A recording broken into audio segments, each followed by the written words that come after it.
क्या आपने कभी ये सोचा है कि अखरोट का आकार ब्रेन की तरह क्यों होता है, या फिर आलमंड जो है ना वो आंख के आकार का क्यों दिखता है?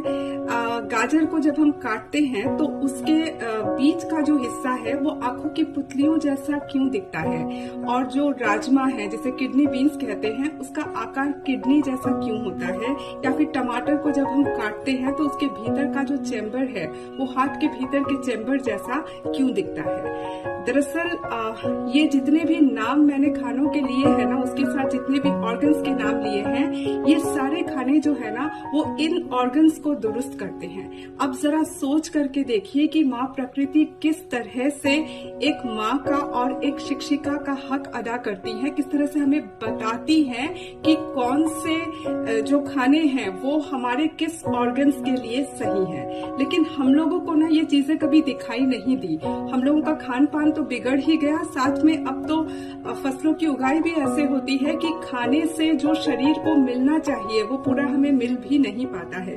ये शरीर भी तो प्रकृति का एक अंग है ना, इसीलिए इसका ध्यान रखने के लिए माँ प्रकृति किस तरह से हमें सिग्नल्स देती है, इसे जरा देखिए। और इस वजह से ना अब तो खाने का फॉर्म भी जो है वो बदल गया है, बदलने लगा है।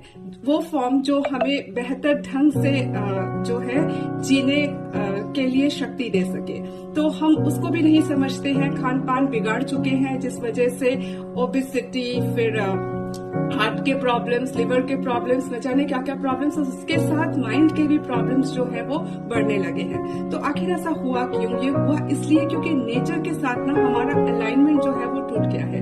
प्रकृति के साथ ना हमारे अलाइनमेंट को फिर से ठीक करना होगा, नहीं तो समाज में जो ये समस्याएं है ना, शरीर से संबंधित, मन से संबंधित, ये समस्याएं लगातार बढ़ती ही जाएंगी।